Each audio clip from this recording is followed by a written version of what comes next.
Hi friends, welcome to my channel. First time ನನ್ನ channel ನೋಡ್ತಾರೆ, subscribe ಮಾಡ್ಕೊಳ್ಳಿ friends. ಈ ವಿಡಿಯೋ ಇಷ್ಟ ಆದರೆ ಒಂದು ಲೈಕ್ ಕೊಡಿ. ಇದು ಬಂದ್ಬಿಟ್ಟು ಎರಡನೇ ಭಾಗ, ಜೈನಹಳ್ಳಿ ಸಿಡಿ ಹಬ್ಬದ ಎರಡನೇ ಭಾಗ ಅಂತಲೇ ಹೇಳ್ಬೋದು. ಇದು 3 ಗಂಟೆ ರಾತ್ರಿಯಲ್ಲಿ ಈ ಥರ ಸಾವಿಗೆ ಮಾಡಿ ದೇವರಿಗೆ ನೈವೇದ್ಯ ಕೊಡೋದು ಒಂದು ಪದ್ಧತಿ ಇದೆ. ಅಕ್ಕಿ ಸಾವಿಗೆ ಮಾಡಿ ಹಾಲು ಪಾಯಸ ಅಂದರೆ ಹಾಲು ಮೊಸರು ಅಂತ ಹೇಳ್ತಾರೆ, ಅದು ಮಾಡಿ ಅನ್ನ ಸಾರು ಮಾಡಿ ಅದೆಲ್ಲನೂ ದೇವರಿಗೆ ನೈವೇದ್ಯವಾಗಿ ಕೊಡ್ತಾರೆ. ಕೊಟ್ಬಿಟ್ಟೆ ಊಟ ಮಾಡೋದು. 3 ಗಂಟೆ ರಾತ್ರಿಯಲ್ಲಿ ಹಸ್ಕೊಂಡಿದ್ದು ಮಾಡ್ತಾರೆ. ಆದರೆ ಈಗೆಲ್ಲ ವಯಸ್ಸಾಗಿರೋರು ಮಕ್ಕಳು ಮರಿ ಇರ್ತಾರೆ ಅಂದ್ಬಿಟ್ಟು ಏನು ಮಾಡ್ತಾರೆ, ಒಂದು 10-11 ಗಂಟೆ ಮೇಲೆ ಎಲ್ಲ ಅಲ್ಲಿ ತೀರ್ಥ ಕೊಡ್ತಾರೆ. ಅಲ್ಲಿ ತೀರ್ಥ ತೊಗೊಬಂದು ಮನೆಗೆಲ್ಲ ಹಾಕ್ಬಿಟ್ಟು ಆಮೇಲೆ ಅಡುಗೆ ಸ್ಟಾರ್ಟ್ ಮಾಡಿ ಅದರಲ್ಲಿ ಫಸ್ಟ್ ಮಾಡಿ ತಗೊಂಡೋಗಿ ದೇವ್ರಿಗೆ ನೈವೇದ್ಯಕ್ಕೆ ಇಟ್ಬಿಡ್ತಾರೆ ದೇವ್ರ ಮನೇಲಿ.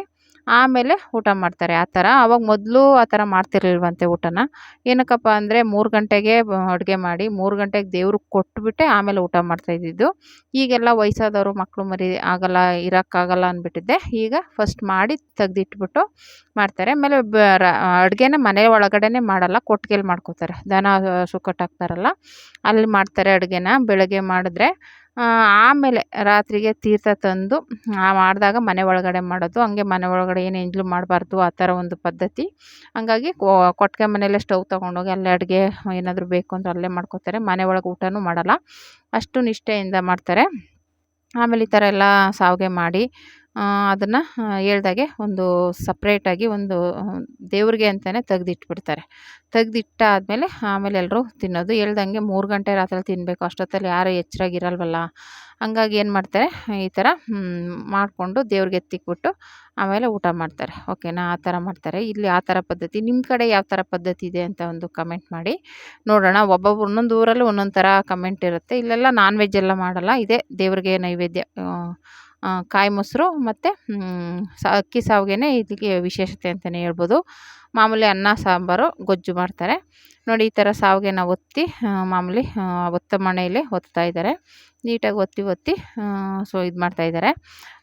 ನಮ್ಮ ಕಡೆ ಎಲ್ಲ ಒಂದು ಚಕ್ಲಿ ಒಳ್ಳಲ್ಲಿ ಮಾಡ್ಕೊತೀವಿ, ಆದರೆ ಈ ಥರ ಮರದ್ದೇ ತೆಗೆದಿಟ್ಕೊಂಡಿದ್ದಾರೆ. ಒಂಥರ ಇದ್ರ ಚೆನ್ನಾಗಿರುತ್ತೆ, ಅಂದರೆ ಒತ್ತಕ್ಕೂ ಈಸಿಯಾಗಿರುತ್ತೆ. ಆಮೇಲೆ ಚೆನ್ನಾಗಿ ಸ್ವಲ್ಪ ಗಟ್ಟಿ ಆದ್ರೂ ಒತ್ತಕ್ಕೆ ಚೆನ್ನಾಗಿರುತ್ತೆ.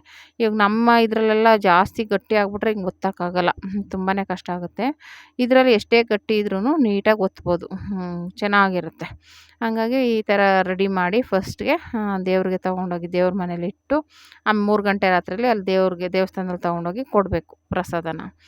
ಎಡೆಗೆ ಅಂತಲೇ ಎತ್ತಿಕ್ಬಿಟ್ಟು ಅದನ್ನು ತೊಗೊಂಡೋಗಿ ಕೊಡಬೇಕು. ಕೊಟ್ಬಿಟ್ಟು ಪೂಜೆ ಮಾಡಿಸ್ಬೇಕಾಗತ್ತೆ. ಈ ರೀತಿ ಇವತ್ತು ಪದ್ಧತಿಗಳಿರೋದು.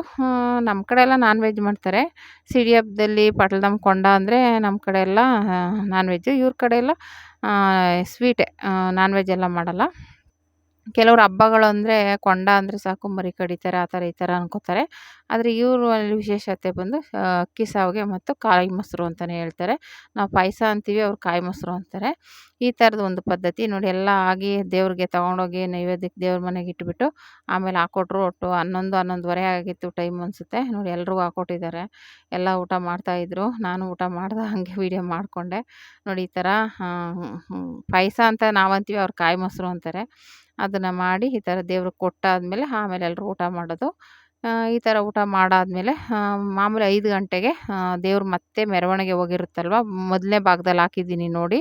ದೇವ್ರು ಹೇಗೆ ಬಂದು ದೇವ್ರನ್ನ ಊರೆಲ್ಲ ಮೆರವಣಿಗೆ ಮಾಡ್ಕೊಬಂದು ಮತ್ತೆ ದೇವಸ್ಥಾನದ ಹತ್ರ ಬರುತ್ತೆ. ಆ ದೇವಸ್ಥಾನದ ಹತ್ರ ಬಂದ ಮೇಲೆ ಮತ್ತೆ ಅಲ್ಲಿ ಪೂಜೆಗೆಲ್ಲ ಮಾಡ್ಕೊಂಡು ಅಲ್ಲಿ ಬಾಯಿ ಬೀಗ ಹಾಕ್ಕೊಳ್ಳೋರೆಲ್ಲ ಹಾಕಿಸ್ಕೋತಾರೆ. ಹರಕೆ ಮಾಡ್ಕೊಂಡಿರೋರು ಅಲ್ಲಿ ಬಾಯಿ ಬೀಗ ಹಾಕಿಸ್ಕೊಂಡು ಅಲ್ಲಿ ದೇವ್ರ ಕುಣಿತ ಅದು ಇದು ಎಲ್ಲ ಇರುತ್ತೆ. ಅದೆಲ್ಲನೂ ಮುಗಿಸ್ಕೊಂಡು ಮತ್ತೆ ತೋಪತ್ರ ದೇವಸ್ಥಾನದ ಹತ್ರ ಹೋಗುತ್ತೆ ದೇವರು. ಇದು ಸಿಡಿ ಇದು ಹೋಗ್ತಾಯಿತ್ತು. ನಾನು ಹಂಗೆ ಒಂದು ವೀಡಿಯೋ ಮಾಡಿಕೊಂಡು ಬೆಳಗ್ಗೆ 5 ಗಂಟೆಗೆ ಸಿಡಿದು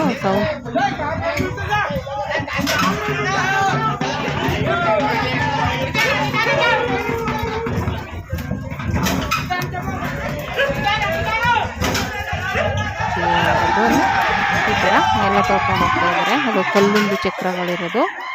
ಇದಾದಮೇಲೆ ದೇವಸ್ಥಾನ ಹತ್ರ ಮಾಮೂಲಿ ಪೂಜೆ ಪುರಸ್ಕಾರಗಳು ನಡೀತಾ ಇರುತ್ತೆ. ಹೇಳ್ದಂಗೆ ಅಲ್ಲಿ ಬಾಯಿ ಬೀಗೆಲ್ಲ ಹಾಕ್ಸ್ಕೊಂಡಿರೋದಿರ್ತಾರೆ. ಇದು ದೇವರು ಅಷ್ಟೊಂದು ಕುಣಿತಾ ಇರುತ್ತೆ. ಎಲ್ಲ ನೋಡಿಕೊಂಡು ಮತ್ತೆ ತೋಪತ್ರ ಹೋಗುತ್ತೆ ದೇವರು. ಇದೆಲ್ಲ ಆಲ್ರೆಡಿ ದೇವಸ್ಥಾನ ಹತ್ರ ಕುಣಿತಾ ಇರ್ಬೋದು. ಮೆರವಣಿಗೆ ಎಲ್ಲ ಹೋಗ್ಬೋದು ದೇವ್ರ ಮುಂದೆ ದೇವಸ್ಥಾನ ಇಲ್ಲಿ ಆದಮೇಲೆ ಗುಡಿಗೆ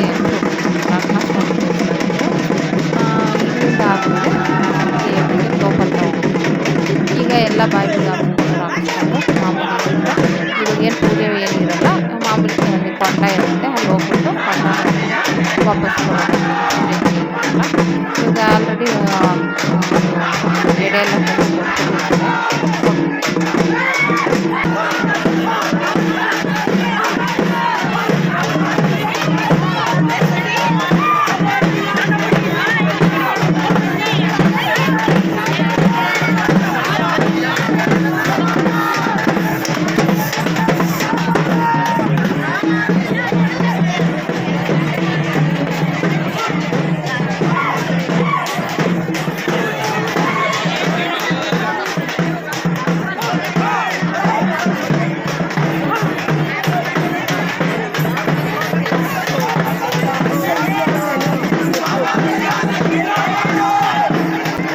ನಾವು ಹಿಂದೆ ಎಲ್ಲ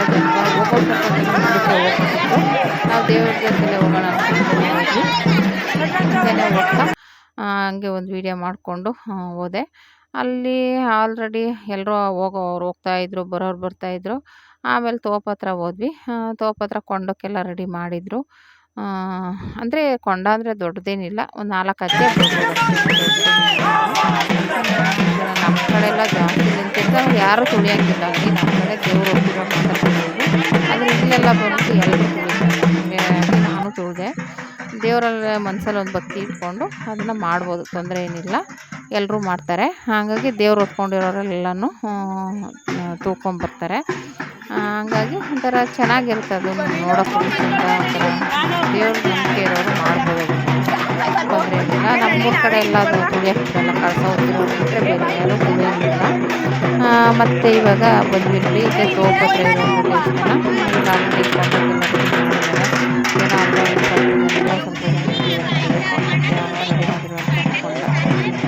ಅದನ್ನು ಈಗ ಇಲ್ಲೆಲ್ಲ ಹಂಗೆ ಸೇವೆ ಮಾಡ್ತಿದ್ವಿ. ಮತ್ತು ದೇವ್ರು ಹೊತ್ಕೊಂಡು ಆಮೇಲೆ ಬರ್ತಾರೆ. ಬಂದು ಅಲ್ಲಿ ಪೂಜೆ ಮಾಡಿ ಮಂಗಳಾರತಿ ಮಾಡಿ ಆಮೇಲೆ ಫಸ್ಟು ಕಳಸ ಹೊತ್ತವರು ದೇವ್ರು ಬಂದಿರುತ್ತಲ್ಲ ಅವರು ಮುಂದೆ ಬರ್ತಾರೆ. ಆಮೇಲೆ ಇನ್ನು ಮಿಕ್ದವ್ರು ಬೇರೆ ಬೇರೆಯವರು ಹಿಂದೆ ಬರ್ಬೋದು, ಆ ಥರ. ಹಂಗಾಗಿ ನೋಡಿ ಈ ಥರ ತುಂಬ ಜನ ಇದ್ದರು. ಏನು ಗಲಾಟೆ ಓ ಅಂತ ಕಿರ್ಚ್ತಾರೆ. ಆಮೇಲೆ ತಮಟೆ ಸೌಂಡ್ ಬೇರೆ, ನೋಡೋಕ್ಕೆ ಆಗೋದಿಲ್ಲ, ಆ ರೀತಿ ಇರುತ್ತೆ ನೋಡಿ ಈ ಥರ. ತುಂಬ ಒಟ್ನಲ್ಲಿ ಚೆನ್ನಾಗಿತ್ತು ನೋಡೋಕ್ಕೆ. ಇದನ್ನೆಲ್ಲ ಆದಮೇಲೆ ಇವಾಗ ಕೊಂಡ ಮುಗಿದ ತಕ್ಷಣವೇ ಅಲ್ಲಿ ಏನೂ ಯಾರೂ ಇರೋಂಗಿಲ್ಲ. ಅದೇನೋ ಪೂಜೆ ಪುರಸ್ಕಾರಗಳು ಅದಕ್ಕೋಸ್ಕರ ಯಾರು ಇರಬಾರ್ದು ಅಂದ್ಬಿಟ್ಟು ಎಲ್ಲರನ್ನೂ ಕಳಿಸ್ಬಿಟ್ಟು ಅವ್ರು ಅದನ್ನು ಪೂಜೆ ಮಾಡಿ ಮಾಡ್ತಾರೆ. ಮೊದಲು ಅದೇನೋ ಮರಿ ಕಟ್ಟು ಬೇರೆಯವ್ರಿಗೆಲ್ಲ ಬೇರೆ ಬೇರೆ ಜಾತಿಯವ್ರಿಗೆ ಕೊಡ್ತಾರೆ. ಇವರು ಹೊರಟೋಗ್ಬಿಟ್ಟು ಬೇರೆಯವ್ರಿಗೆ ಕೊಡ್ತಾರೆ. ಅಂದರೆ ಶೇವಿಂಗ್ ಮಾಡ್ತಾರಲ್ಲ, ಅದೇ ಒಂದು ಮೊಸರು ಅಂತ ಹೇಳ್ತಾರಲ್ಲ, ಹಾಕೊಂಡವ್ರಿಗೆ ಅದನ್ನು ಕೊಡ್ತಾರೆ ಅಂತ ಹೇಳಿದ್ರು. ಈ ವರ್ಷ ಅದೇನೋ ನವಗ್ರಹ ಪ್ರತಿಷ್ಠಾಪನೆ ಮಾಡೋದ್ರಿಂದ ಮರಿ ಕಡಿಬಾರ್ದು ಅಂದ್ಬಿಟ್ಟು ಬರೀ ಬೂದಿಗೆಗಳನ್ನು ಹೊಡೆದ್ರು ಅಂತ ಹೇಳಿದ್ರು. ಅದನ್ನು ಯಾರೂ ನೋಡೋಂಗಿಲ್ಲ, ಅದು ಕಳಿಸ್ಬಿಟ್ಟು ಮಾಡ್ತಾರೆ ಅದನ್ನು. ಅಂದರೆ ನಾವು ಕೇಳಿರೋದಷ್ಟು ನಾವು ನೋಡಿಲ್ಲ, ನೋಡೋಕ್ಕೆ ಬಿಡೋದು ಇಲ್ಲ. ಅಲ್ಲಿ ಯಾರು ಮುಖ್ಯಸ್ಥರು ಇರ್ತಾರೆ ಅವ್ರು ಇರ್ತಾರೆ, ಯಾರು ಇರೋಲ್ಲ. ಹಂಗಾಗಿ ಅದೊಂದು ಪದ್ಧತಿ ಇದೆ. ಹಾಗಾಗಿ ಅದು ಈ ಸಲ ಮರಿಯೆಲ್ಲ ಕಡಿಮೆ ಅದನ್ನೆಲ್ಲ ಏನು ಕೇಳಿದಂಗೆ ದೇವ್ರಿಗೆ ಎಡೆ ಇಟ್ಟಿರೋದೆಲ್ಲ ಇಟ್ಟು ಥರ ಮಾಡ್ತಾಯಿದ್ರು. ಜನಗಳನ್ನೆಲ್ಲ ಕಳಿಸ್ಬಿಡ್ತಾರೆ, ಯಾರು ಇರಬಾರ್ದು, ನೋಡಬಾರ್ದು ಅಂತ ಹೇಳ್ತಾರೆ. ಹಾಗಾಗಿ ಎಲ್ಲರೂ ಹೋಗಿ ಕೊಂಡ ಆದ ತಕ್ಷಣ ಯಾರನ್ನೂ ಇಟ್ಕೊಳ್ಳೋಲ್ಲ. ಕೊಂಡ ಆದಮೇಲೆ ಎಲ್ಲರನ್ನೂ ಕಳಿಸ್ಬಿಡ್ತಾರೆ. ಎಲ್ಲ ಕೊಂಡ ನೋಡೋದಕ್ಕೆ ಒಂದು 5 ಗಂಟೆಯಿಂದ 6 ಗಂಟೆ ಒಟ್ಟು ಮೆರವಣಿಗೆ ಕೊಂಡ ಆಗುತ್ತೆ. ಆಮೇಲೆ ಬೇಕಾದ್ರೆ ಯಾರ್ಯಾರು ಬೇಕಂದ್ರೆ ಎಲ್ರಿಗೂ ತುಳಿಬೋದು. ನಾವು 4 ಗಂಟೆ ಬರುತ್ತೆ ಕೊಂಡ ತುಳಿಯೋದು, ಆರಾಮಾಗಿ ತುಳಿಬೋದು. ಆಮೇಲೆ ತುಳಿದಾದ್ಮೇಲೆ ಎಲ್ಲರೂ ಮನೆಗೆ ಹೋಗ್ತಾರೆ. ಸಂಜೆ ಹಂಗೆ ಜಾತ್ರೆ ಬಂದಮೇಲೆ ದೇವ್ರು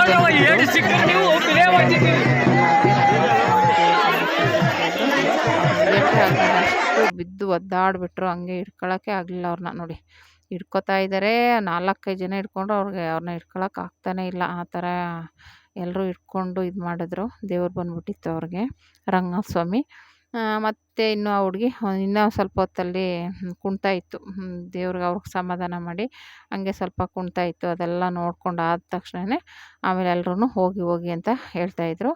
ಅವೆಲ್ಲ ಅದು ನೋಡಿಕೊಂಡು ಎಲ್ಲ ಮನೆಗೆ ಬಂದ್ವಿ. ಒಂದು 6 ಗಂಟೆ ಅಷ್ಟರಲ್ಲೇ 6 ಗಂಟೆ ಒಳಗೆ ಎಲ್ಲ ಬಂದು ಮಾಮೂಲಿ ಬೆಳಗ್ಗೆಗೆ ಜಾತ್ರೆ ಇತ್ತು. ಜಾತ್ರೆ ಅಂದರೆ ಸಂಜೆ ಆಗುತ್ತೆ. ಬೆಳಗ್ಗೆನೇ ಅವ್ರು ಪೂಜೆ ಮಾಡಿಸ್ಕೊಳ್ಳೋರು ಮಾಡಿಸ್ತಿರ್ತಾರೆ. ಒಂದು ಜಾತ್ರೆ ಕಟ್ಟುತ್ತೆ ಅಲ್ಲಿ. ಅಂದರೆ ಅದೇ ಮಾಮೂಲಿ ಎಲ್ಲರೂ ಗೊತ್ತಿರುತ್ತಲ್ಲ ಪೂಜೆ ಮುಗಿಸ್ತಾರೆ ಅಂದ್ಬಿಟ್ಟು ಆಮೇಲೆ ಜಾತ್ರೆ ಕಟ್ತಾರೆ. ಮಾಮೂಲಿ ಕಡಲೆಪುರಿ, ಮಾಮೂಲಿ ಬ್ಯಾಳ್ವತ್ತು ಐಟಮ್ಸು, ಪಾನಿಪುರಿ, ಗೋಬಿ, ಜ್ಯೂಸು, ಕಬ್ಬಿನ ಜ್ಯೂಸು ಎಲ್ಲ ಏನೇನೋ ಇದೊಂದು ಐಸ್ ಕ್ರೀಮ್ಸ್ ಎಲ್ಲ ಇತ್ತು. ಅದೆಲ್ಲ ನೋಡ್ಕೊಂಬರೋದಕ್ಕೊಂದು ಇಷ್ಟ. ಹಂಗಾಗಿ ಅದೆಲ್ಲ ಮುಗಿಸ್ಕೊಂಡು ಇದನ್ನು ಕಳಿಸ್ಬಿಟ್ರು ನೋಡಿ. ಎಲ್ಲ ಹೋಗಿ ಹೋಗಿ ಅಂತ ಕಳಿಸ್ತಾ ಇದ್ದಾರೆ. ನಾನು ಹೇಳ್ದಂಗೆ ಆವಾಗಲೇ ಹೇಳ್ದಾಗೆ ಅದೇನೇನೋ ಅವ್ರವ್ರ ಪದ್ಧತಿಗಳಿರುತ್ತಲ್ಲ, ಅವ್ರವ್ರ ಪದ್ಧತಿಗಳು ಮಾಡೋದಕ್ಕೆ ಯಾರೂ ನೋಡಬಾರ್ದು ಅಂದ್ಬಿಟ್ಟು ಎಲ್ಲ ಹೋಗಿ ಹೋಗಿ ಅಂತ ಹೇಳಿದ್ರು. ಎಲ್ರೂ ಹೋಗ್ತಾ ಇದ್ದಾರೆ. ಆಮೇಲೆ ಮತ್ತೆ ನಾನು ಹಂಗೇನೆ ದೇವಸ್ಥಾನದ ಹತ್ರ ಬಂದೆ. ಅಲ್ಲೇ ಎಡೆ ಇಕ್ಕಿರೋದನ್ನ ನೋಡ್ಬೋದು ನೀವು. ಅದೇ ಶಾವ್ಗೆ ಮತ್ತು ಕಾಯಿ ಹಾಲು, ಅದು ಕಾಯಿ ಮೊಸರು ಅಂತ ಹೇಳ್ಬಿಟ್ಟು ಎಲ್ಲ ದೇವ್ರಿಗೆ ಕೊಟ್ಟಿರುವಂಥ ಪ್ರಸಾದಗಳು ಅವ್ರವ್ರ ವಠಾರದವರು ಮಾಡಿ ಮಾಡಿ ಕೊಟ್ಟಿರುವಂಥ ಪ್ರಸಾದನ ಅಲ್ಲಿ ಇಟ್ಬಿಟ್ಟು ಪೂಜೆ ಮಾಡ್ತಾಯಿದ್ದಾರೆ ನೋಡಿ. ಅಲ್ಲಿ ಇಕ್ಕಿದ್ದಾರೆ. ಎಲ್ಲ ಎಡೆ ಇಕ್ಕಿ ಪೂಜೆ ಮಾಡ್ತಾಯಿದ್ದಾರೆ. ಆಮೇಲೆ ಅದಕ್ಕೆ ಅದೇನು ನೋಡಬಾರ್ದು ನೀವು ಹೋಗಿ ಹೋಗಿ ಅಂತ ಎಲ್ರೂ ಕಳಿಸಿದ್ರು. ನಾನು ಹೇಳ್ದಂಗೆ ಅದೆಲ್ಲ ಮುಗಿಸ್ಕೊಂಡು ಆಮೇಲೆ ಸಂಜೆ ಹಂಗೆ ಜಾತ್ರೆಗೆ ಬಂದ್ವಿ. ಜಾತ್ರೆ ಮಾಮೂಲಿ ಪೂಜೆ ಮಾಡೋರು ಮಾಡಿಸ್ಕೋತಾರೆ. ಹಾಗೆ ಅಲ್ಲೆಲ್ಲ ನೋಡಿಕೊಂಡು ಓಡಾಡಿಕೊಂಡು ನಮ್ಮ ಫ್ರೆಂಡ್ ಮಗ ವರುಣ್ ಅಂತ ತುಂಬ ದಿನ ಆಗಿತ್ತು ನೋಡಿ. ಹಂಗಾಗಿ ಒಂಥರ ಖುಷಿ ಆಯಿತು ಅವ್ನ ನೋಡಿ ಮಾತಾಡಿಸಿ. ಹಂಗೆ ಒಂದು ಫೋಟೋ ತಗೊಂಡೆ. ಆಮೇಲೆ ಅಲ್ಲೇ ಎಲ್ಲ ನೋಡಿ ಕಡಲೆಪುರಿ ಅದು ಇದು ಅಂದ್ಕೊಂಡು ನೋಡಿಕೊಂಡು ಓಡಾಡಿಕೊಂಡು ಅವರು ಆಟದ ಸಾಮಾನುಗಳು ತಗೋತಿದ್ರು. ಮಕ್ಕಳಿದ್ರಲ್ಲ ಕೇಳೋದೇ ಇಲ್ಲ. ಆಟ ಸಾಮಾನು ಅದು ಬೇಕು ಇದು ಬೇಕು ಅಂದ್ಕೊಂಡು ಓಡಾಡ್ತಿದ್ರು. ನಮಗೇನಿದು ಏನೋ ವಸ್ತು ಅಂತ ಅನಿಸಿಲ್ಲ. ಸುಮ್ಮನೆ ಏನೋ ಜಾತ್ರೆ ನೋಡಬೇಕು ಅಂತ ಹೋಗಿದ್ದು ಅಷ್ಟೇ. ಆಮೇಲೆ ಕಬ್ಬಿನ ಜ್ಯೂಸ್ ತಗೊಂಡು ಕುಡಿದ್ವಿ. ಜ್ಯೂಸ್ ಕುಡ್ಕೊಂಡು ಆಮೇಲೆ ಎಲ್ಲ ಆ ಕಡೆ ಈ ಕಡೆ ಹೊರಟೋದ್ರು. ಎಲ್ಲಿ ಹೋಗಿದ್ದಾರೆ ಅಂತಲೇ ಕಾಣಿಸ್ತಾ ಇಲ್ಲ. ಆ ಕಡೆ ಒಬ್ಬರು ಈ ಕಡೆ ಒಬ್ಬರು ಹಂಗೆ ಆ ಕಡೆ ಈ ಕಡೆ ಹೋದ್ರಾ ಸರಿ ಅಂದ್ಬಿಟ್ಟು ಆಮೇಲೆ ನಾವು ಆತಗೆ ಇನ್ನೇನು ಹೋಗೋಣ ಮನೆಗೆ ಅಂದ್ಬಿಟ್ಟು ಆಮೇಲೆ ಪ್ರಸಾದ ಕೊಡ್ತಾಯಿದ್ರು ಅಲ್ಲಿ. ಪ್ರಸಾದ ಇಸ್ಕೊಂಡು ಹೋಗೋಣ ಅಂದ್ಬಿಟ್ಟು ಬಂದ್ವಿ. ನಾವು ಹೋಗೋ ಅಷ್ಟರಲ್ಲಿ ಅದು ಆಲ್ರೆಡಿ ಸಿಡಿಯಾಗಾಡೋಕ್ಕೆ ಎಳ್ಕೊಂಬಂದಿದ್ರಲ್ಲ ಕಲ್ಲಿಂದು, ಅದನ್ನು ಮತ್ತೆ ರಿಟರ್ನ್ ಇವಾಗ ದೇವಸ್ಥಾನದ ಹತ್ರ ತೊಗೊಂಡೋಗ್ತಾಯಿದ್ರು. ಅದನ್ನು ಹಂಗೆ ನೋಡಿಕೊಂಡು ಆಮೇಲೆ ಮತ್ತೆ ಮನೆಗೆ ಬಂದ್ವಿ. ಮನೆಗೆ ಬಂದಮೇಲೂ ದೇವ್ರನ್ನ ಮತ್ತೆ ಇಲ್ಲೆಲ್ಲ ಆದಮೇಲೆ ಜಾತ್ರೆ ಆದಮೇಲೆ ಆ ದೇವ್ರೇನು ಕಳಶ ಇರುತ್ತಲ್ಲ, ಅದು ಕಳಶಕ್ಕೆಲ್ಲ ತೊಗೊಬಂದಿರ್ತಾರಲ್ಲ ಪೂಜೆ ಮಾಡೋಕ್ಕೆ, ಅದನ್ನೆಲ್ಲ ಇದು ಮುಗಿದ ಮೇಲೆ ಮತ್ತೆ ಎಲ್ಲನೂ ತೊಗೊಂಡೋಗಿ ದೇವಸ್ಥಾನದಲ್ಲಿ ಸೇರಿಸ್ತಾರೆ. ಅದು ಒಂದಿದು. ಸಂಜೆ ಆಗ್ತಿದ್ದಂಗೆ ಎಲ್ಲ ಮಾಮೂಲಿ ದೇವ್ರಿಗೆ ಕುಣ್ಕೊಂಡು ಬರ್ತಾರೆ ಆ ಥರ ಕುಣ್ಕೊಂಡು ಬಂದ್ವಿ. ಇವನ್ನೆಲ್ಲ ಮತ್ತೆ ಬೆಳಗ್ಗೆ 5 ಗಂಟೆಗೆ ಬಂತು. ಇವಾಗ ಮತ್ತೆ ಸಂಜೆ ಆಯ್ತಿದ್ದಂಗೆ ತೊಗೊಂಡೋಗಿ ದೇವಸ್ಥಾನದ ಹತ್ರ ನಿಲ್ಲಿಸ್ಬೇಕು. ಇದನ್ನು ಎಲ್ಲ ಎಳ್ಕೊಂಡು ಹೋಗ್ತಾಯಿದ್ದಾರೆ. ಅದು ಕಲ್ಲಿಂದು ತುಂಬ ವೆಯ್ಟ್ ಇದೆ. ಎಳೆಯೋಕ್ಕೆ ಆಗ್ತಾಯಿಲ್ಲ. ಅದು ಒಂದು ಕಡೆ ಎಳೆದ್ರೆ ಒಂದು ಕಡೆ ಹೋಗ್ತೈತೆ. ಗಾಡಿಗಳು ಬೇರೆ ಜಾತ್ರೆಗೆಲ್ಲ ಅಲ್ಲಲ್ಲಿ ನಿಲ್ಲಿಸ್ಬಿಟ್ಟಿದ್ದಾರೆ. ಹಂಗಾಗಿ ಒಂದು ಕಡೆಯಿಂದ ಒಂದು ಕಡೆಗೆ ಎಳ್ಕೊಂಡು ಹೋಗ್ತಾಯಿದ್ದಾರೆ ನೋಡಿ.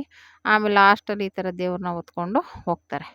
ಇಷ್ಟು ಜೈನಹಳ್ಳಿಯಲ್ಲಿ ಸಿಡಿ ಹಬ್ಬ, ಅಗ್ನಿಕುಂಡ ಎಲ್ಲ ಆಗಿ ಈ ಥರ ದೇವ್ರ ದರ್ಶನ ಚೆನ್ನಾಗಾಯಿತು. ತುಂಬ ಚೆನ್ನಾಗಿತ್ತು ಜಾತ್ರೆ ದರ್ಶನ ಎಲ್ಲ. ಈ ಥರ ನಿಮ್ಮೂರ ಕಡೆ ಯಾವ ಥರ ಮಾಡ್ತೀರಾ ಅಂತ ಕಮೆಂಟ್ ಮಾಡಿ ಫ್ರೆಂಡ್ಸ್. ಈ ವಿಡಿಯೋ ಇಷ್ಟ ಆದರೆ ಲೈಕ್ ಮಾಡಿ, ಶೇರ್ ಮಾಡಿ, ಕಮೆಂಟ್ ಮಾಡಿ. Thank you for watching friends.